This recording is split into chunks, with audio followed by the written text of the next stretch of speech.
Hello, YouTube. Hello, Lone Star Drift audience and the Luke Fink audience. We are here today on the Lone Star Drift channel, and we have Luke Fink here. This is my first time to ever do a Zoom thing, so I hope this doesn't go terribly. Hello, Luke Fink. How are you? I'm really good, man. Sounding a little bit better than you by the sounds of it, but I'm currently stuck here in a place called the Whitsunday, so the weather's phenomenal. It's very warm. Sitting next to a pool, palm trees and stuff, so I definitely cannot complain. So I hear that you guys are on lockdown and stuff. Not to get political, but aren't you supposed to be like within 5 miles of your home or something, and like can't get out, or 5 kilometers? So it's pretty crazy from a sense where I'd say where we are sort of was Florida-like, where we just locked, well, not Florida-like, but I guess we just locked everybody out and we were COVID-free. Essentially, we just locked the place down to prolong the inevitable. Now it's, now it's here and blah, blah, blah. Down south in Australia is very much full-blown Tyrannicon, like crazy stuff that they won't let. You have to be close to your house. You're not allowed out unless you're triple dosed. They've actually mandated triple doses, and even though they're doing that, it's still running rampant. It's probably more so. It's running more rampant there, where they're tripling up on the thing than it is everywhere else. Okay. Well, it's good to see you out of your house and stuff. I'm sad that you weren't at the last couple Drift Weeks because you couldn't get into our country, because you live in a super lockdown country. But we did have international people from all over the place. And I was calling you and I was thinking, like, I should just chat with Luke and talk to him about Driftweek 5, because Driftweek 5 is coming up on the East Coast. It's April 15th to like 27th. And you were one of the characters that didn't come back because you couldn't get into the country, just like Excel Francois and stuff. And it sucks to miss the characters on Drift Week that are like I don't want to say the big names or whatever, but the most exciting people that are doing the craziest stuff. Yeah, man, it's been killing me watching it and you guys having a ball with it all and not being able to be part of it, especially like here when we did have the stronger lockdowns and stuff. It was gnarly, and it was I wouldn't say it's depressing as such, but just like, it's crazy that the world's got to a point where we can't, there's people telling us we can and can't go where we want to go. It's such a wild situation at the moment. But the positive thing is things are actually looking up, and there's every chance I'm going to be making it to Driftweek 5. So, yeah, I missed 4. No, I missed 3. So and you missed 2. Yeah. So what are you going to drive for number 5? It's going to be on the East Coast. We're going to be doing some higher speed tracks. So the last few, I really concentrated on kart tracks, slower stuff. It keeps the technical inspection down, makes it a lot easier on the cars. This is going to be, heavy third gear, and then like a CDO9, maybe third and fourth gear on some of the tracks. It's going to require a cage. Are you going to try and put the entire family in a caged car? Like, what are you going to do? Have your family follow along? Yeah, like I'm definitely, if I'm doing it with the family again. Everyone likes a bit of highway mungie with the family. But I would say more along the lines, we'd probably push towards 2 cars this time. Probably a G37, just because I work really closely with GK Tech, and I really enjoy the GZ chassis. They're so strong, and that I sort of need that with my style of driving. I need something that can take a hit and cop it. And the reason I say G37, just because I can get a sedan and be comfortable. But we also have a Corvette pretty high on the list, because I want to bring one home back to Australia. So with any hope, it would be basically having a G37 and a Corvette, and then maybe keeping the Corvette for a handful of Drift Weeks and then getting it back here to Australia at some point. Or honestly, with all this COVID stuff going on, we've even thrown around the idea of moving to the States. So, that'd be pretty crazy. Sort of Texas, Florida, anywhere where it's not too, crazy from that word point of view. Well, you would be abandoning your track and like all the drifting there. That'd be crazy. Yeah, but it is crazy here right now. And the problem is, with all these rules in place, they're kind of killing my business. It's been really hard to stay afloat. You know, you Hmm. can imagine, especially when the first ring of lockdowns, the first things they close are entertainment businesses, and unfortunately, drifting's not an essential business. So the first thing they did was close us down. I just ignored We all were that closed. stuff. I just did my Yeah, thing. we were closed for like 4 months. Hmm. So that definitely, you know, it hurts. It hurts the scene. It hurts us as a business. Hmm. But you know, it's only honestly the hardest thing about all of this stuff that is going on in Australia is no one knows what's going on. You know, you Hmm. watch the TV. You know, if you choose to watch the TV, there's just the people on there don't even know what they're talking about. You know, they Yeah. say the wrong things, and it's so difficult to just like plan even month to month because you know we could be thrown into another lockdown or you know any of that sort of jazz. Um, So it is a concern. you know what we're missing on Drift Week right now? Not just the characters. We're missing a bit of the. So on Drift Week 1, I told the story on my own channel, trying to tell the entire story of the trip. But like you and Adam and like everybody were making videos, and I was slower on the videos because I was hosting the event. So the story was kind of told by the time I told it. So I changed my style, I guess, my narrative drastically and did like more interviews. And by the time I got to Drift Week 4, I pumped out at least 50 videos probably on Drift Week 4, but they were like telling the story through interviews and other things. And then because of Adam breaking his cars and being busy and, you know, a bunch of the vloggers not being able to come for various reasons, I didn't tell the story well enough. But you're someone watching from the outside. What did the Drift Week, like, whose content did you watch? Like, did you enjoy any of it, or do you just like ignore it? Like, what do you see? No, I saw dribs and drabs of it. I'd say to an extent, the only thing if it would be probably it's constructive criticism. It seems like it's Hmm. got maybe too big, so it's hard to follow because there's so many people on it. Yeah. But I'd say the stuff I did see that I followed a little bit was a bit with the guys with the Beamers having dramas, the brand Oh, new they were BMW. amazing drivers, though. They were so good. Yeah, no, I mean the I think I think it's mostly your content I watched, but most Hmm. like the car. I think you were checking out all the cars and stuff at one of the Hmm. tracks, Hmm. checking out the yeah, like I said, the BMWs and a few other things. Hmm. Other than that, I guess it had got a little. It's there's just so much, you know what I mean?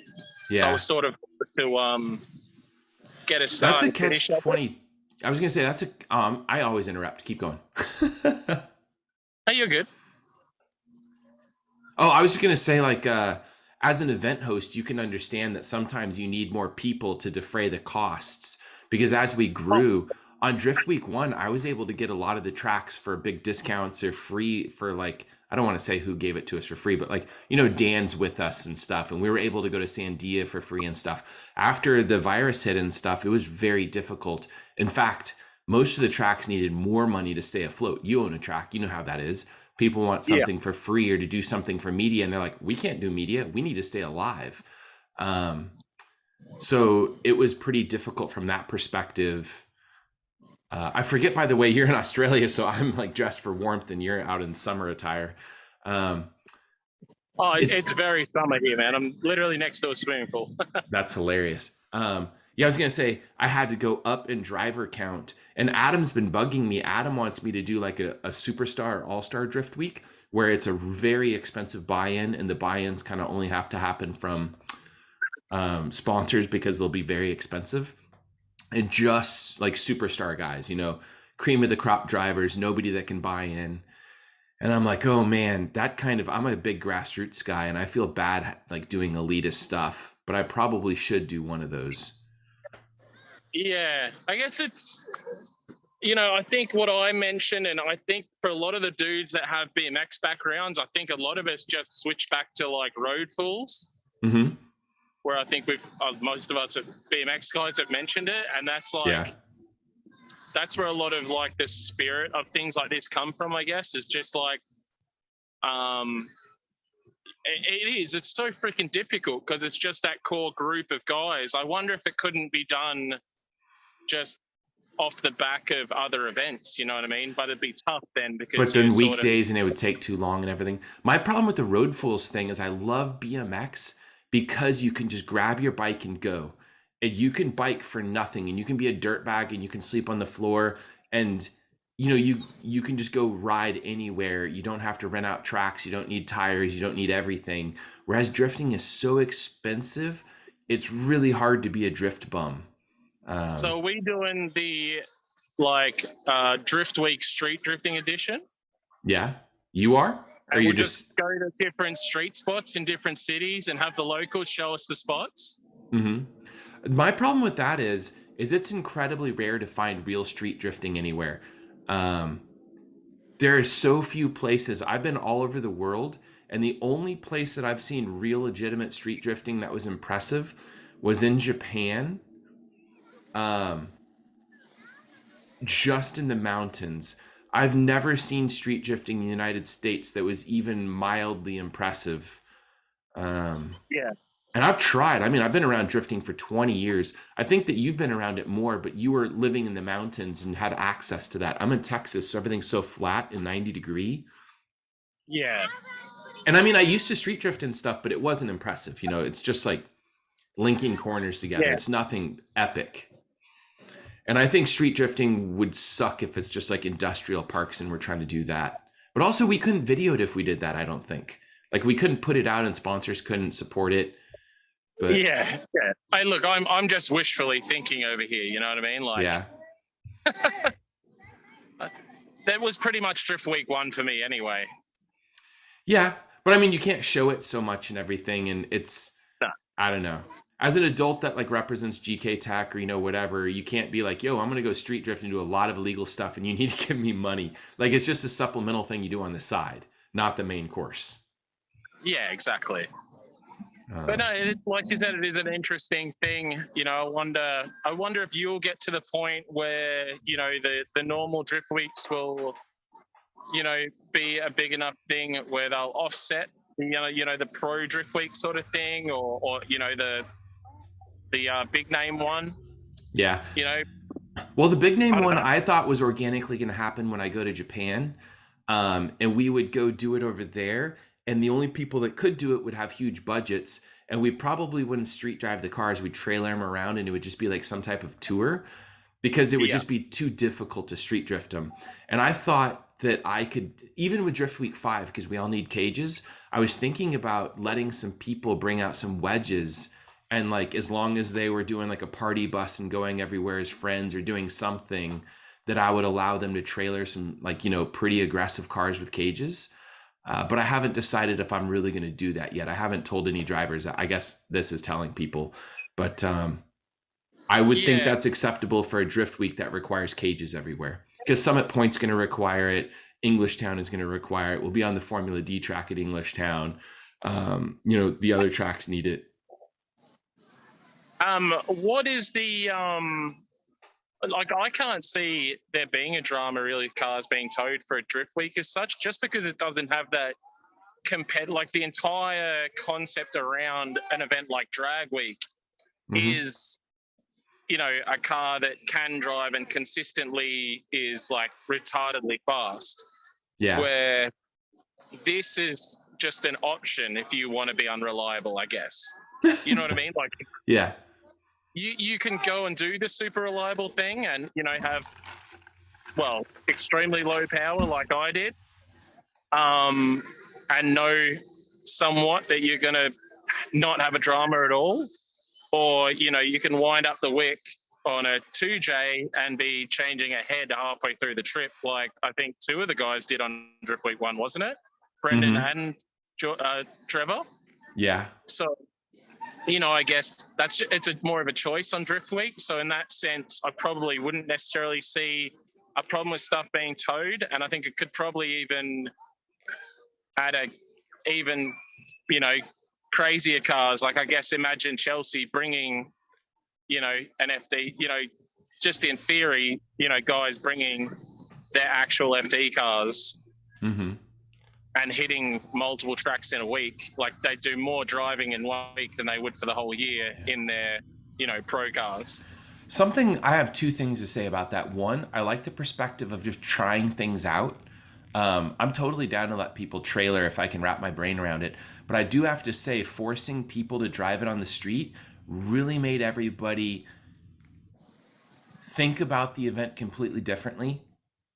It was scary, in some ways, and Oh, yeah. you were committed. Like when you were driving on track, you had to remember you had to drive later that day, in the car, and you guys had a family. Like it made you drive differently, and it made such a different experience for the trip. Made you Did choose your you car very did you watch carefully. me drive? I didn't have that Yeah, attitude at all. no, but I mean, you're a very experienced guy. But for the most part, other people that aren't as confident as you or dumb, um, that was a joke. Anyways, everybody's like, Aaron's so mean. But you wouldn't, if you're not Luke Fink, you would not have that same mentality kind of thing. Um, Yeah. and how do I say? There's a lot of drift cars that were born of Drift Week that wouldn't exist otherwise, such as all the F80 M3s. If we could trailer the cars everywhere, people wouldn't be building F80 M3s. The Corvettes wouldn't be the go-to chassis now. The Corvettes are so good at Drift Week. I mean, there's a bunch of Corvettes that literally didn't break apart, except angle kits, on Drift Week. I'm sure you saw those videos. Yeah. Um, so I was going to say, I do like the fact that trying new things creates completely different experiences for some of the cars, but I might actually let some of the guys trailer stuff around. Like the Drift HQ guys might be a good group to let trailer something around on a wedge, because they could bring like their full clutch kicker, kill mode cars and drive That's what I quite think. differently. If their car is worthy of being put on a trailer, Mm-hmm. then you know what I mean. You would talk about it, like something that's so insane and has such a large cam that like street driving it really isn't an option. You know what I mean? It's a Yeah. car that will only go flat out. That would add an element. I guess. Yeah. I do like that thought process. Thank you. I like that a lot. Yeah. Any other good ideas that I can take? I don't know. I guess. Yeah. I honestly do wish, or it might even be a thing for you, really, and for the people that watch your videos. Maybe, it doesn't necessarily need to be an all-star like only event, but I think if you were to like say this is the all-star team on the trip, Mm-hmm. and essentially do a group of videos around those people, just so it was more followable, I Mm-hmm. guess. Because right now with like 50 dudes, it is kind of difficult to follow. Oh yeah, absolutely. That's for me watching, you know what I mean? Unfortunately, because it sucks. I've been watching. I would have loved to have met all the people that have been on the trips, but for me, I guess, behind the scenes, we have the Driftweek chat still going, and it was very interesting seeing people commenting that hadn't even met each other on the Driftweek because there was so many people, and they hadn't Yeah. actually met dudes from different groups, and it was like that to me was wild. What's crazy Where about that too is a lot of those people really isolate themselves on purpose, um, because they really get into their one group. They come out like the E36 guys, for instance. They come out with a really good group of guys that rip. They're great drivers. They're very confident. They drive everywhere. They're like, oh, well, we're not going to go to those restaurants with you. Like, we're going to go here. They purposefully don't go to all the places and like share the same experiences. And maybe some of them are like, oh, we're going to go stay at our buddy's house to save a little bit of money when we went to the giant Jesus mansion, if you saw that place, yeah, that slept like 100 and something people. So they purposefully isolate themselves. And then, not saying that exact group did it, but I'm just giving an example. Whereas when we only have 14 people and everybody's in the same house, it's very hard to isolate yourself. yeah, But I which some mean, people the trip try. is just changing and stuff too. It's just changing and morphing. Um, we have a bigger budget definitely to do cooler stuff. It would be impossible to do Drift Week 1 right now, probably how we did Drift Week 1. I wouldn't be able to get track access anywhere. That was so random. We got like into Indy. Remember Indy with all the Yeah, planes and stuff? We're just like, oh, wow, we do not belong at this place. Like, I can't believe they let us in. yeah, that place was fun. That was the Yeah. only place we had like really had cars like get crashed or damaged. I mean, Like somebody could have died there. That was a pretty epic place. That was a really Yeah, cool because everything was blind. There was so much commitment. yeah, You're just like, I'm coming over this hill. Like, hopefully no one spun out or like there was a problem. yeah. That was Because at good though. that, I quite. yeah.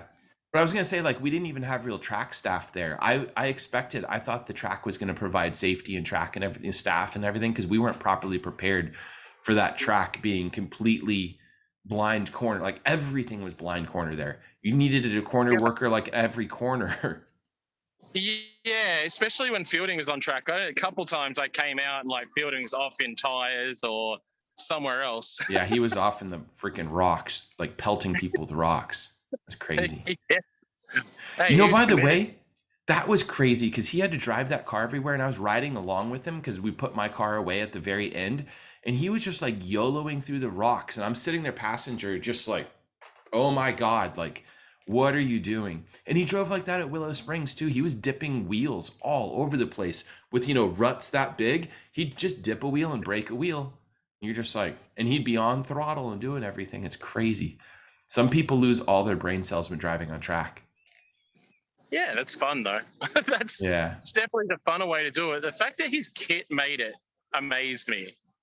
Oh, that's the same kit from years ago. Well, it's KBD in the back and sides, and then it has a big Yeah, splitter protecting the front.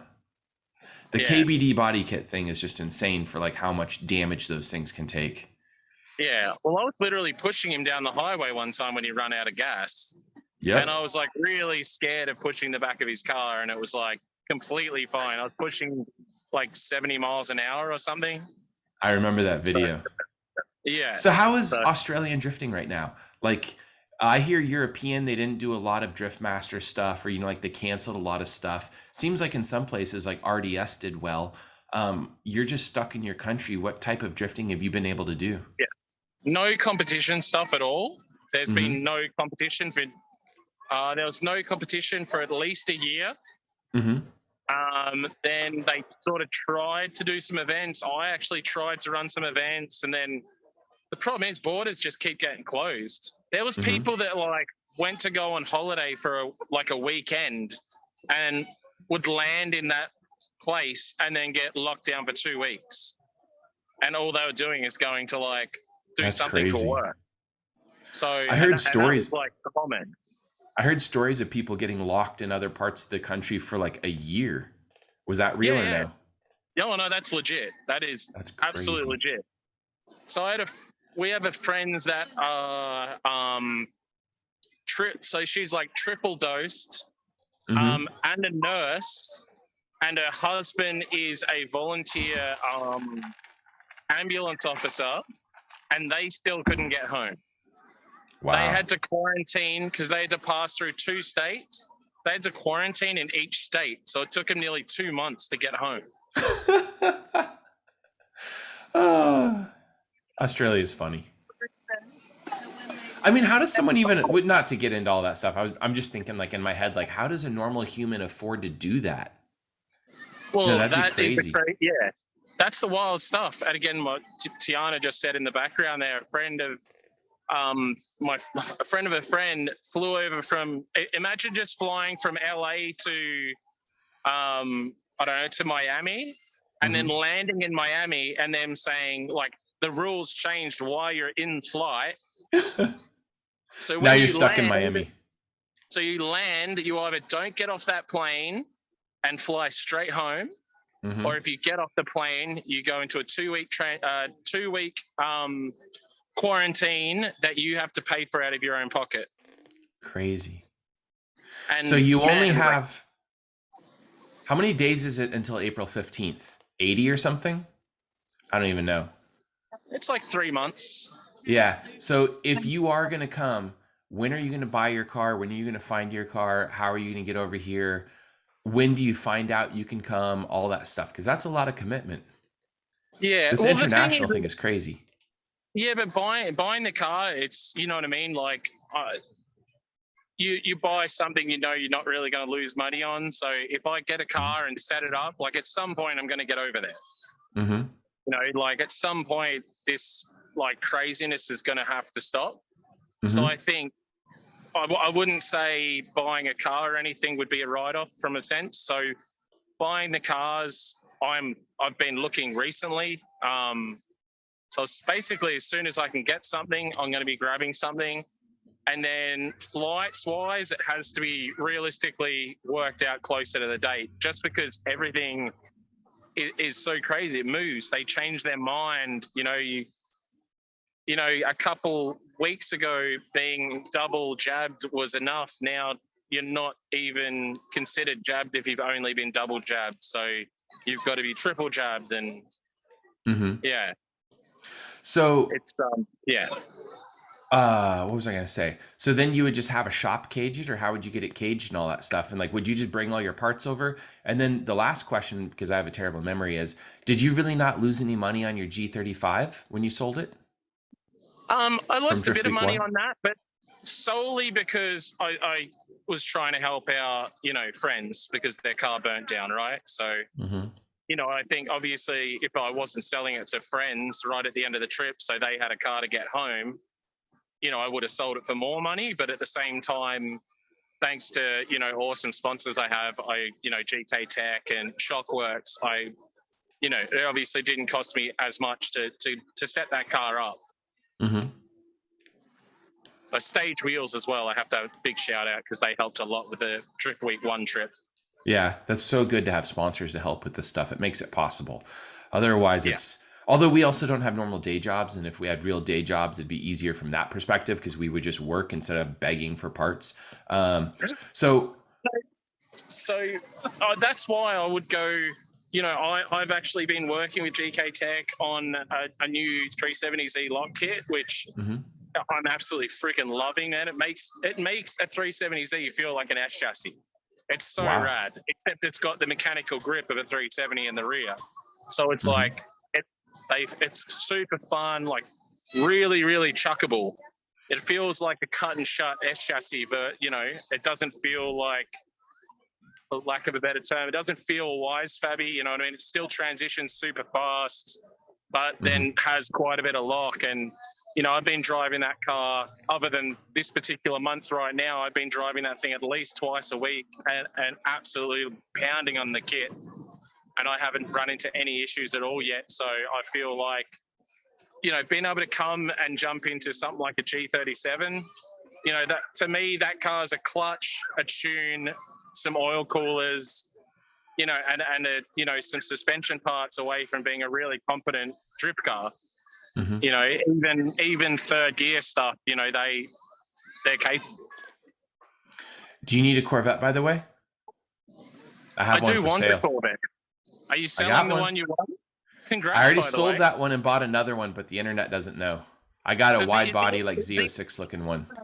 you have to bleep out the fact that I said you got kissed on the dick Why? straight through into the finals, right? Oh, that's not a saying in America. What does that mean? Kissed on the dick is like, I don't know, you got gifted the win. Yeah, exactly. I got by-runned in. Yeah. So I felt Hey, so but you still bad. had to Hert's win not that going to one see battle. this. Huh? They won that one battle. I won 2 battles. Oh, 2 battles. Okay. Oh, no. I really just won one. I told Hurt basically beat me except his throttle pedal broke. But I told Hurt, I'm like, Hurt, I'm going to beat you not because I'm going to outdrive you, but because your car's going to break. And he's like, oh, no, blah, blah, blah. And I'm like, dude, you have like 300 pounds of muscle on you. You break everything. But he doesn't ever see himself that way. He's like a gentle giant. But then inside the car, he's just like, rah, just murdering the car. And then Yeah. my big battle was against, I think his name was Matt Grange. Oh, binge. Genge. There you go, Matt Genge. He drove Yeah. amazing, but I think I legitimately beat him. And then in the He's a good finals, driver. yeah, he was really good. The the the IS300, his crank pulley fell off during a burnout, and I saw it fall off the car. I'm sure you've seen that a lot. It hits the ground and just like takes off, and I was like, yeah. Yeah. By the way, I don't mind winning like that, getting kissed on the dick. Like I don't mind getting a buy run when you win a Corvette. That's awesome. Hey, dude, when you're winning a Corvette, doesn't matter how. Doesn't Yeah. matter how. So Mesker ended up with that thing. I wasn't going to sell it, and Adam kept bugging me, and a bunch of people were bugging me, and I was like, no, I want it as a trophy. Like it would be insulting to Adam to sell it right away and all that stuff. And Mesker messages Adam, and then sends me a screen cap of just like Mesker's like, do you care if Adam sells me the car? He won't sell it to me because he thinks you'll get mad. And Adam's like, I don't give a fuck. And then I was like, okay, whatever. So I sold it to him. And then you bought another one. Yep. You know why I bought it, by the way, is I bought a bunch of drift. Like I got an angle kit immediately, coilovers and all this stuff for the red Did you car. buy Kevin's? No, I bought a different one. Oh. I was just pricing out like Z06 fenders and like all that stuff. To do like real wide body on that car is like $4,000 at least to do like nice Z06 fenders. So I just bought another one and it was cheaper to do it that way. And I got really nice like OEM Z06 fenders with the under like the fender liners and like everything all done. It's got an angle kit, hydro, tune, clutch, everything you need to make one drift. It still has heated seats and stuff, those stock seats, which is nice. Yeah, because I was seriously contemplating getting Kevin's because it was 30 grand though. Nice. Yeah, but as dumb as it is, that's how much you can sell an A86 for. So I've got two of them. Yeah, mine looks cooler than his did though. It's got like nice Z06 stuff and everything. And look, honestly, if shipping prices came back to reality, I would definitely send a car over. Aren't shipping prices cheap for roll-on, roll-off on real cars? It's just containers that are crazy. Yeah, I don't know. That's probably something I'd have to look into in a time frame because I think roll-on, roll-off is still really cheap. It's not a problem. I think it's just the container pricing. And specifically container pricing coming from China going places. I don't think it's everywhere. Well, I just brought one of my cars over from Japan, my Ibisu car, back to Australia, and it was like close to $5,000 US just the shipping. For roll-on, roll-off? It went in a container with the infamous BN FC. Yeah, it's because it went in a container. Yeah, and I couldn't roll on, roll off because it was an Ibisu car. It didn't really look like a car. Yeah. It was an OG Ibisu car, so it was like, dovetailed. Can you just like wide body it and clean it up before you ship it out to get them on roll off kind of thing, or no? It would have needed a rear cut. Stewie Bryant owned it he borrowed it. Say no more. Yeah. So Stewie borrowed it from my mate Sean. But it was back in the day when, riding the back end off the car was, I don't know, a thing. Yeah. A rite of passage. Now it's just like wasteful. Exactly. And because everything's gone so insane on COVID pricing and just demand at the moment, it's worth that much to get an RB25 engine and gearbox over. So it was like, I may as well bring my whole car back. I have a couple questions for you since you haven't been to a Driftweek lately. What's the coolest drift car at Driftweek from like a foreigner's perspective right now that you've seen? Like, do the F80 M3s look super cool, or like Corvettes, or like, I don't know a foreigner's perspective of like what's mind blowing. I guess I wouldn't say mine, but it's definitely cool to see the F80s because, especially in Australia, like you wouldn't even.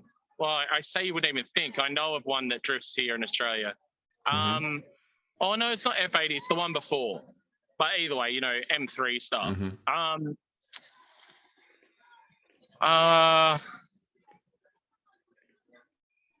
I would say it's more interesting seeing people, with like an SRS chassis over there because Americans can't seem to hold SRs together. So I think we got the shittiest ballsy ones when they were shipped over that were blown up already. But keep going. Yeah. In our defense, I don't know. It's I would say driving an old S chassis around these days is probably more impressive than anything because there's no such thing as like a straight S chassis. They're all bent. I guess if you did get in an accident with one, even on a kart track, if you got T-boned, you would be, wearing their crash bar in your lap. So I guess that side of things is probably more impressive than anything because you just know how shitty of a time that's going to be. Where the dudes in the F80s are just like chilling, completely chilling. That's a weird perspective. I'm like blind to the S chassis, but keep going. Yeah, I think it's more just like your proper SRS chassis. There's a majority of dudes can't do a single drift day without breaking something. Mm-hmm. You know what I mean? So being in a basic SRS chassis, I guess, expecting it to last that many days is impressive, I guess. It's probably more impressive than a brand new car making it a couple of events, Mm-hmm. But ironically, it was the brand new cars, from what I could see, that were having more problems. Which ones? The F80s. Oh, Wasn't the head and all that? no, the F80s are pretty amazing. We did have the blue one take out a piston, but the white one did 2 full drift weeks and never had anything break until he finally had a control arm break. But I mean, he's always on track. He drives like a madman. He bought like 60 tires for drift week. He was even running R comps. He bought different types of the Velinos, the C's, the D's, and the R's, like just sampling everything. That was also his first drift event. Yeah. Yeah, I That's saw that. mental. I told him he had to take a lesson from Chelsea beforehand, so he showed up, did a lesson from Chelsea, and just started at Pat's Acres. It was crazy. Some dudes have just got it. And at Yeah, the end of it's the nuts. day, he's probably one drift week's going to have him, a year ahead of anybody else that hasn't done, that much driving. And Yeah, especially that much driving in a row where you're learning immediately off your mistakes and having a reasonably, quiet track for the most part. I think definitely the way to learn, but not that you'd necessarily want a bunch of dudes learning. Like, you obviously sent him to get training from Chelsea, but that could have gone the other way as well, and you could have just had a dude that was dead stopped on every second corner, spun out and causing all kinds of dramas behind. yeah. Did you see the little thing that Chelsea posted where he's like, everyone that podiumed or qualified first, like it was halfway through the season this year in FD, was on Drift Week? That made me laugh. Oh, really? At Formula D. That's Yeah. rad. That's rad. It was funny. Hey, speed time. At the end of the season, though, it flipped. But for the first, at least half of the season, it was like that. All right. Before we end everything, what's the most exciting thing going on in drifting right now? Because you guys are experienced drifting through video, I guess, and YouTube and just internet mostly. Like, is it, I don't know. It's obviously not new chassis coming out, probably like the FRS or BRZ. It could be RDS. It could be something in Formula D. What's like got your imagination? What do like Australian drifters think is really cool? I don't know.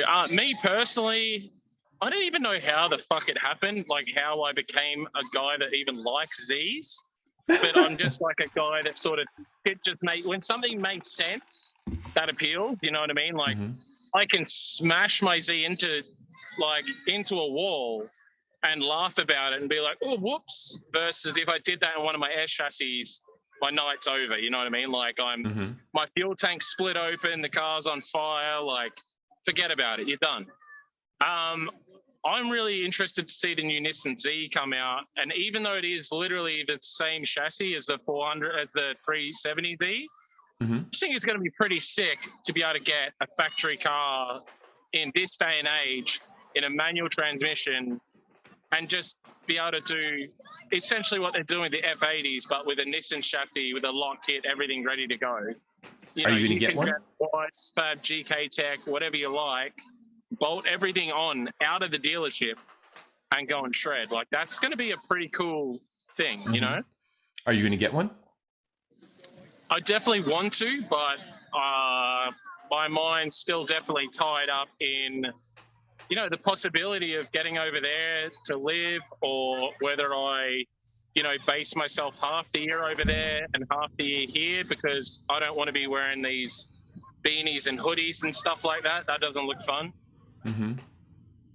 Inside my own house, I have hoodies and I put them in a box and they go in my cupboard. Like, very rarely do you see Texas really only gets cold for like 2 months, but it does get cold. But 2 months is where I'd be somewhere else. So, I think exciting stuff drifting wise. I'm still amazed that America hasn't really. I know you got Villain Sportland where they did the Minami replica, not Minami. You know what I'm talking about? Mihan replica. But I'm still shocked that there isn't actually any, drifter run or tracks that have been specifically built for it. That to Hmm. me blows my mind in such a big country with, there is a lot of support for the sport. And in Australia, we've got two drifter owned and run tracks. You know what I mean? They're not big by any means, but I'm very surprised that people aren't taking the leap over there and getting it happening. We had one open up recently just north of me. Um, and I mean, there's a few, but they're not large enough or in like city centers. Like they're all have their own little issues. Yeah, Um, I don't know what to say about that. I need to go up to the one up in Oklahoma. I've just been like tied down with a brand new baby, and it's been very difficult. Working as much as I do, especially doing. I hosted 42 days of drifting in 2021. It's brutal. Um, Most of it's actually not one of them was in my own city either. Everything was out of city, and a lot of it was out of state. And anyways, yeah, so I didn't really have time to go do fun drift stuff that I wasn't hosting. I need to get up there. But yeah, no, I yeah, agree. There's a bunch of people, even some people on Driftweek that are building tracks. Um, it's just they need to happen before yeah. it's It's too just late. crazy. You're seeing there is, obviously as a sport, we are getting a lot of people in the sport with money, with family money, whatever. I think it is interesting that hasn't, really happened. I guess Hmm. the drift, like essentially an Abisu style thing. Somebody was building an Ebisu up on the East Coast recently, but they had heart problems and health problems, and they quit partway through the construction. And all they had, I think, started building was all of the ancillary buildings and extra things and RV hookups and stuff. They hadn't actually started the tracks yet. So I Yeah, think that stopped. But yeah, something always gets in the way of it. It's so hard to get them to completion. It was supposed to be finished November of last year and didn't happen. yeah. Frustrating. Yeah. I would say that's been something that's been interesting to me about the States, I guess. Hmm. Um, Yeah, especially because there's so much money in it. yeah, I don't know. It'd be a multi-use facility. You could get burnouts happening there on a separate part and all that sort of stuff. But I don't Hmm. know. Strange one. Even just an old go-kart track that you make wider, essentially, like I have, and add some corners that make it cool. Yeah. Um, yeah, I guess I'm just surprised there hasn't been more of that over there. Well, hopefully one day we can hope. One day, one day. Yeah, there are a lot of places to drift here now. They just need to be more like bespoke drifting ones aimed at drifting and to push the sport forward. Um, like at Villain Sportsland, Nate up there did an amazing job of making the Nico corner, and like he's actively changing things, and like the passion he has for that place is amazing. There's not a lot of people that are passionately doing it with a lot of thought. The Cam's Acre place up here was a replica of another track up at Medford. And I wish that when people would do stuff, they would have a bit more like copy NOLA, or you didn't go to NOLA, did you? No, that was the No, no. best track. That's the best drift track in the United States, I think. I love that track. Uh, it's not just like left, right thing. It's a lot of complicated corners that do, like 3 and 1 and then a transition. Anyways, Actually, with that in mind, you said you were going to go up to Jersey. What's the track called? Bloody the Englishtown. best place on earth, Englishtown. Are you going to be Mhm. driving the road course or just the figure eight? We're gonna do all of the surfaces there. So they have a small Okay, kart track in a parking lot. They have a road course, and they also have the Formula D all right. track. So Because that road course is sick. yeah, I've drifted that before. I was one of the first people to drift it way back in the day when we did Nopi there. I think in 2007 or something. Um, so we're gonna do all the surfaces there. Yeah. Yeah, no, If I you quite. count all the different track configurations we'll be doing there, just at Summit Point in Englishtown, that'll be 5 different tracks, because of Yeah. the way it lays out and stuff. So this drift week is going to have a lot of track things. Man, I just opened up registration like 48 hours ago, and I've been going through applications. It's a tough process. Oh, absolutely. And yeah, you can't really tell someone's personality from, their pictures, Yeah. I guess. No, but I've kind of opened it up for the last the last two drift weeks have been pretty big. They've been like 45 drivers. One was 14, number two was 25, I think. Three and four were 45. I'd like to go even a little bit bigger to see how it works out because there's still not 1 second of waiting in line or anything like that. I want to utilize the amount of track time we have. And like you said, maybe there's an elite cast that's in the videos and then maybe a lot of people that aren't. But I want there to be grassroots drivers there. I want dudes that are learning fast and heavy, and that maybe some of them are in over their heads. And we have a great group of like um Kyle and his dad. So like there's a father-son combo that came to the last two drift weeks. That's so cool having father and son, combos and stuff. You wouldn't get that if there was a hardcore application process where you had to be either an FD driver or, a famous YouTuber. Yeah. Because like, wouldn't it be so cool if you and your dad got to do something like that? That's mind blowing. My dad would have never done that stuff with me. Yeah, I think I'll go for the husband and wife thing. Yeah, that works. So, well, yeah, All right. no, man, I'm on board with you, man. Hopefully, I can get out there and drive with some Americans. Well, you better do it. When are you going to find out, by the way? What's the last straw? Is it just going to be if the government allows you? Yeah, it literally just comes down to border restrictions. That's all it comes down to. And whether, you know what I mean, whether we'll be put in a situation where it's not doable from a point of view of we may not be able to get back, or, we may get there and be stuck in a quarantine or something for weeks, or, Yeah. we need to fully get that. And the problem is it's all changing all the time. So it's so hard.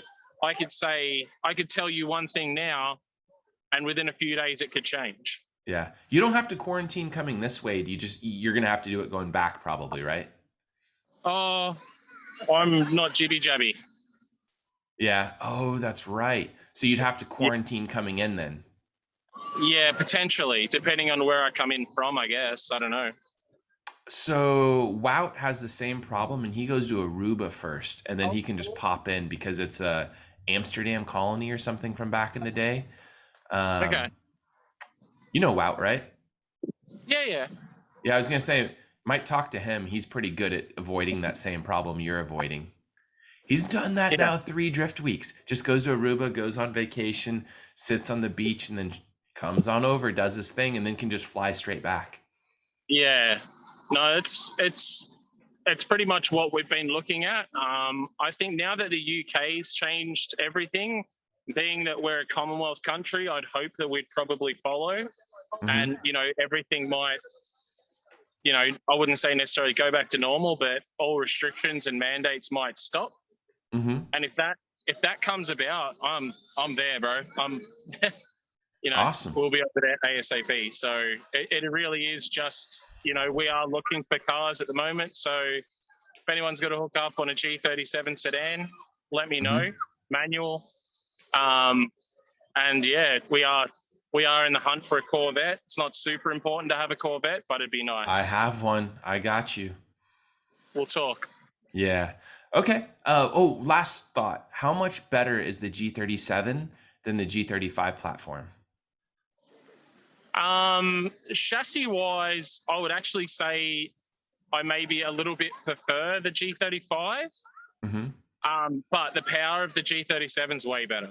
Like it's like the 50 horsepower. G37's like it's like a V8. You know what I mean? They have torque, they have power. Like a VQ35 DE is just such junk. They're so flat. All right. Yeah, even the HRs are crazy. You know what I mean? Like comparatively. So, yeah. Is there any like drift masters or anything in your future as soon as you get out of quarantine? So or lockdown or whatever you call it.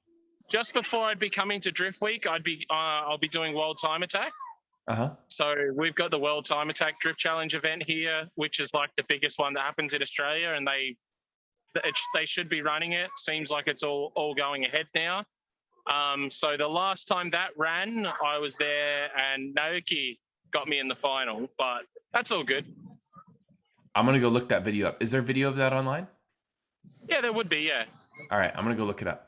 All right. Well, thank you so much for chatting. I hope you have a great time. I look forward to seeing you at Driftweek 5 if you can get over. I hope everything works out. Tell your wife and your kids hi, and I will see you I will. later. All right, buddy. Bye. Thanks.